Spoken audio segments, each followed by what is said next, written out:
Are you ready to scale and outsource your business? Okay, let's go. Welcome to the Outsourcing and Scaling Show.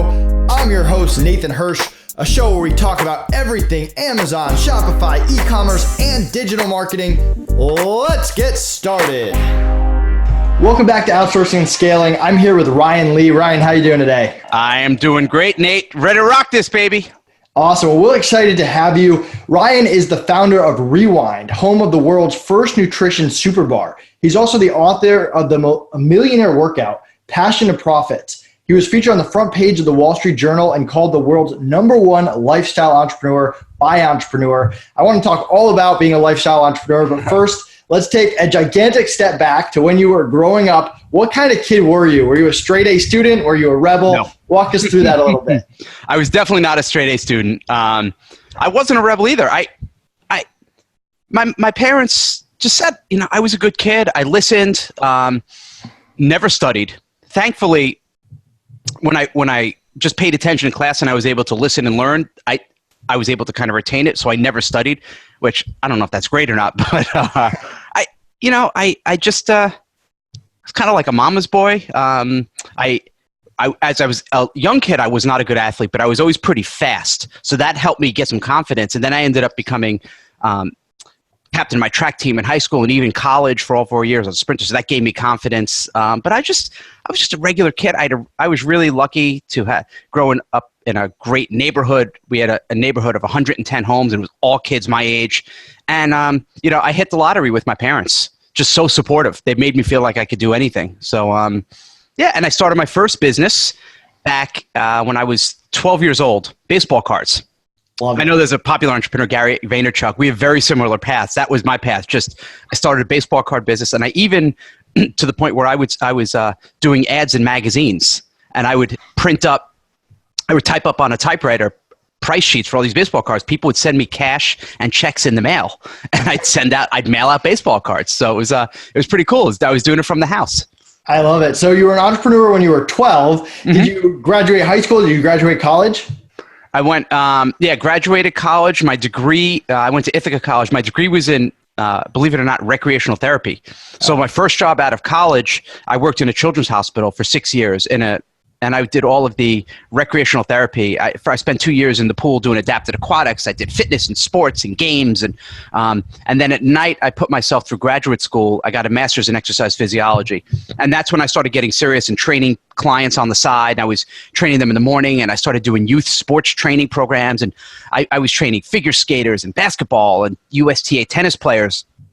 And that's when this whole world kind of started to come together. So this was now taking me to the end of 1998, and I started doing sports training, got serious about that business, and then I said, let me set up this thing, the internet. This is popular. Like, people are talking about it, right? So I set up a little website.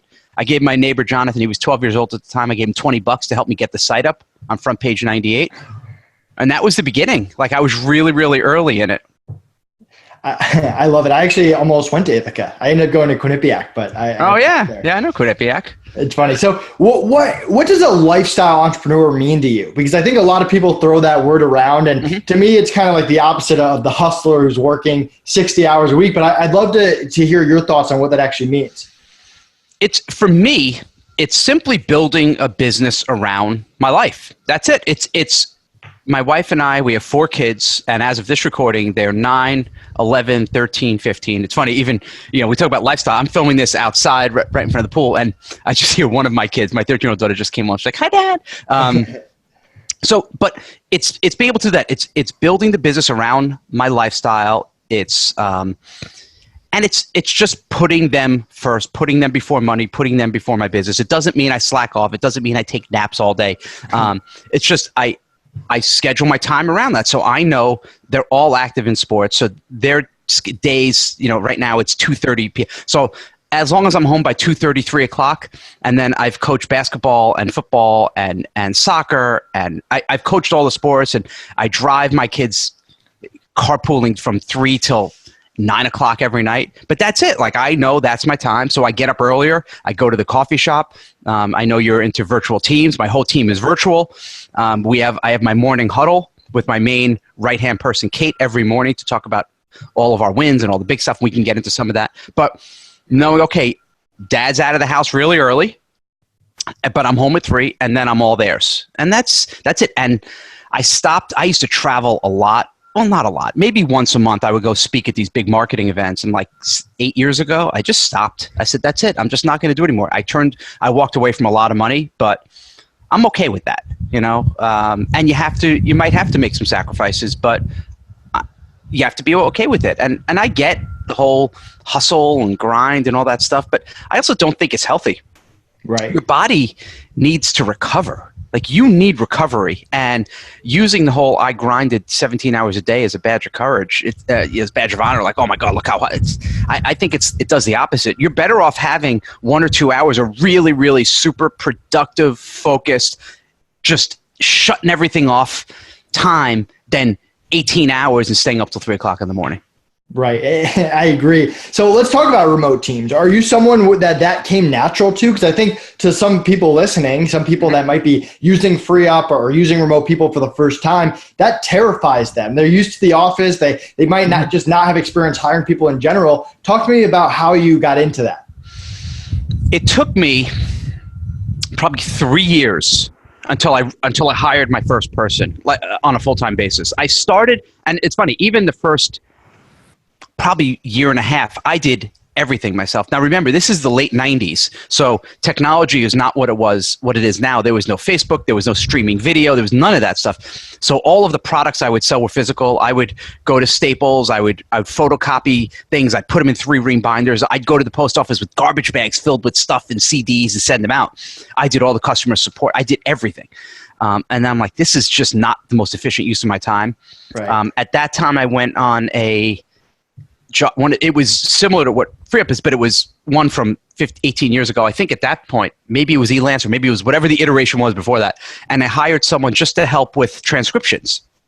That was because I knew that was not a good use of my time. She did one project, then she did another. I gave her more work and more work and more. And slowly I started to trust her. And then to the point where I got busy enough, I said, do you want to come on full time? And she lived all the way in the West Coast. I'm in Connecticut. She was in Vegas.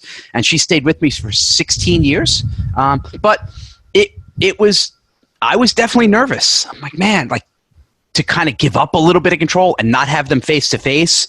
And this was again, almost 20 years ago. So it was different. Now it's pretty common. Now people are like, oh yeah, I got virtual assistants. Back then it wasn't really that common, but I was, I put my toe in the water first and I got comfortable with the person. And then now I think it's better to have it virtual. Cause I did the whole office thing for about 1.5 years, 2 years.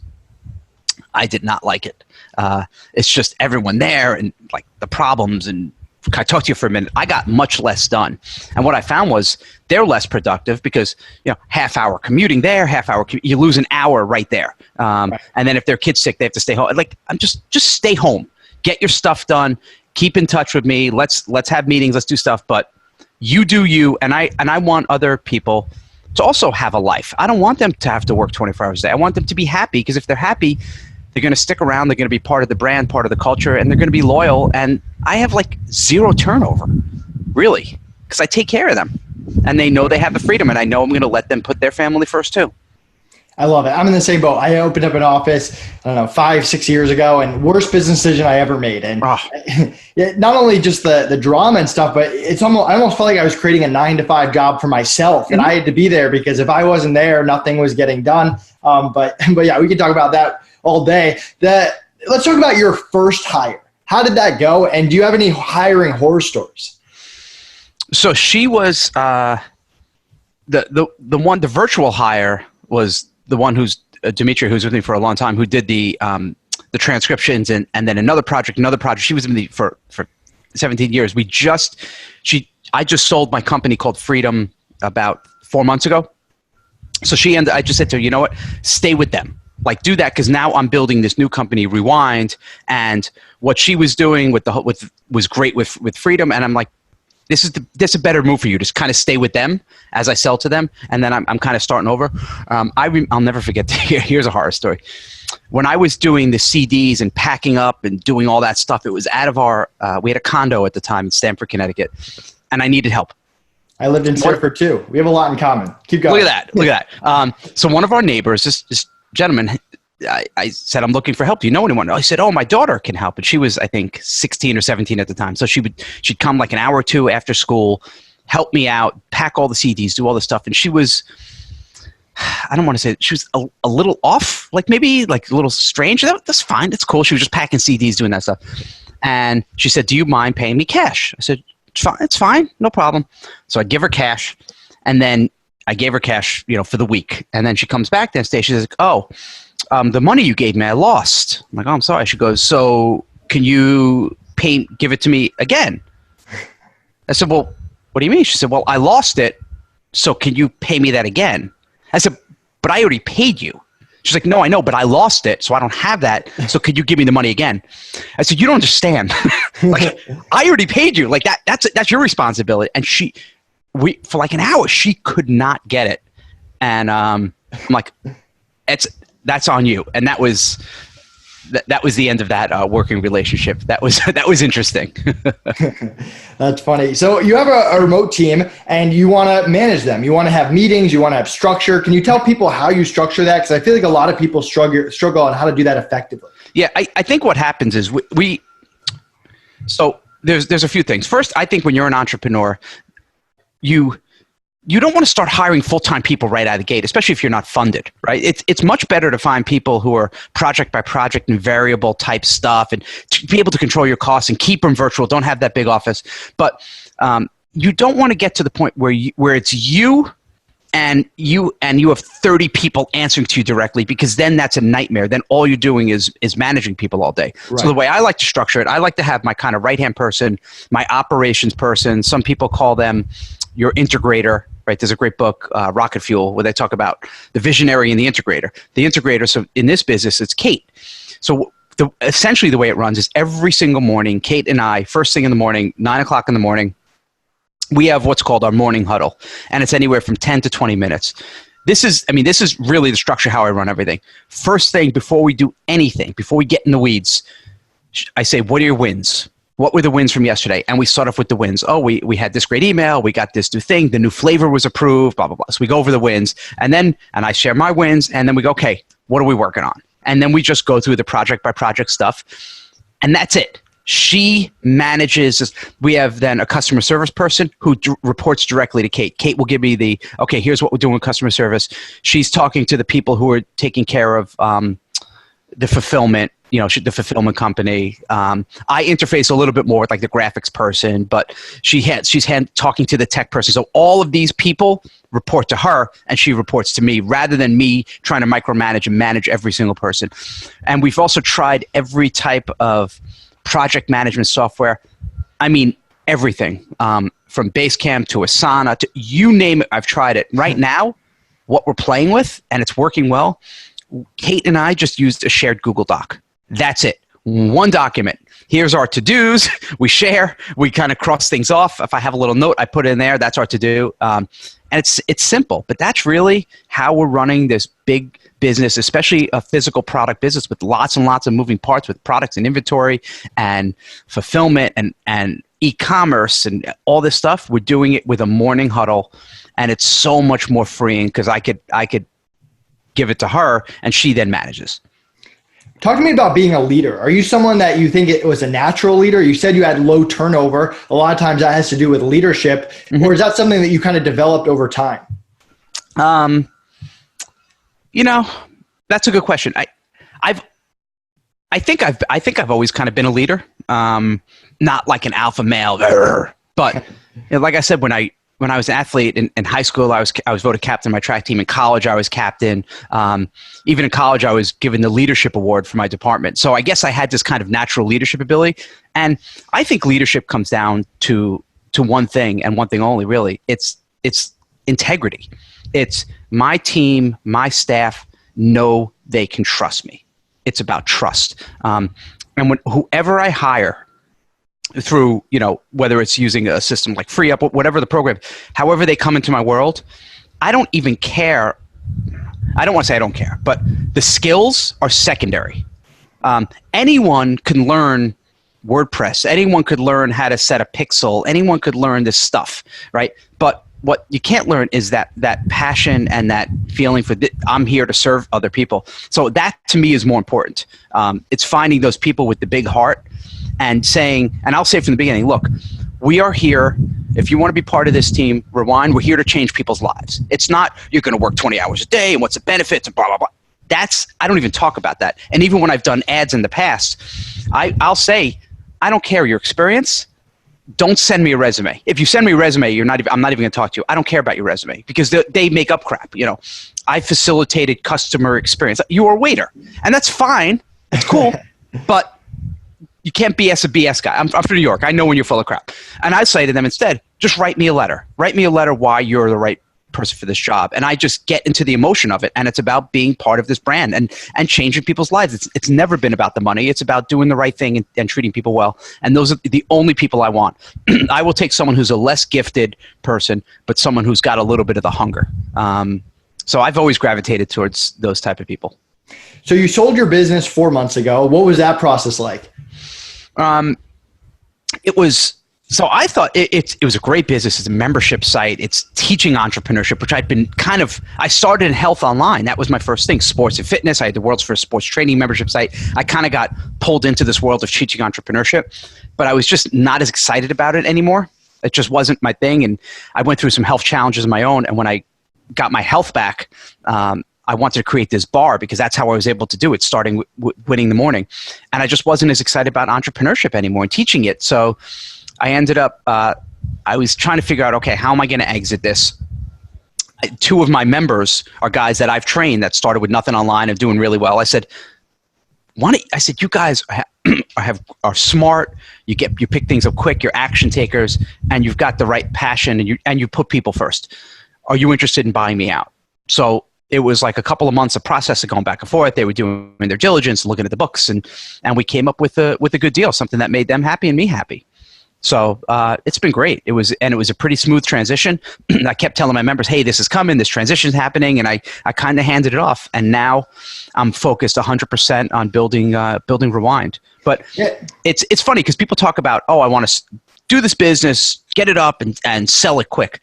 They don't realize now look, if you want to sell the business for 20, 30, 50, 100,000, it's not that big of it's not that complicated. People aren't going to spend 2 years doing diligence on a $50,000 deal. When you start talking, 7-figure, 8-figure, 9-figure type deals, it's not as easy as people think. I mean, there's a lot of work that goes into it, and there's a lot of questions that are asked. How much are you infused in it? And if you leave, if they pull you out of it, does the whole business fall apart? What's the marketing look like? What's the revenue? Is it flat? Is it growing? Is it going down? Is it trending? So there's a lot of things. And is it going to be a strategic buyer, or are they buying just for the money? So there's a lot of things to consider when eventually selling your company, because this is the third or fourth company I've sold.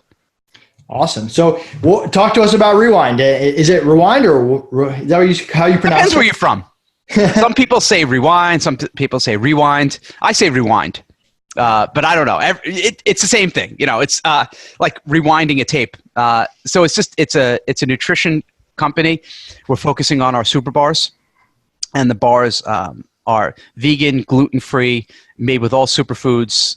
We have a new line of bars coming out that have only 7 net carbs, 4 grams of sugar, and just the best taste in the world. They taste that's what we really, really focus on, is really good taste. And Rewind, it's kind of, I play with it. It's kind of like the retro theme, and we've got the double meaning of rewinding the years, like turning back, because I'm going to be 47. I've never felt better.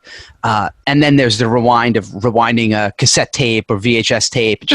We play with that a little bit. So we just have fun with the brand, and I don't say it's a miracle. I don't say, one secret to losing 50 pounds and, oh, we found this ingredient in this remote, forest, and then we slaughtered the tribe to steal their vitamins, whatever crap.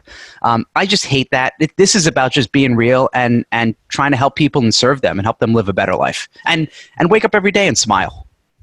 I love it. Ryan, thank you so much for joining us. How can people find out more about you, more about Rewind, and what are you most excited about for the rest of the year? Just check out rewindbars.com. That's rewindbars.com. And we're at Facebook and Instagram at Rewind Bars. I'm just excited to launch more flavors. We have coconut chocolate chip coming. We've got mocha cappuccino. Oh, it's incredible. Almond butter and jelly.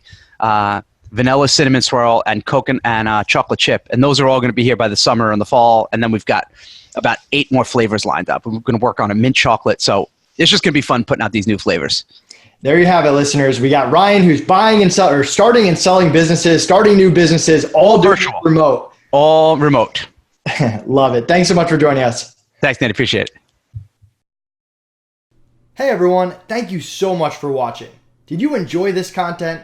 If so, click like, leave us a comment, and subscribe to our channel so we can continue bringing you great content all about hiring.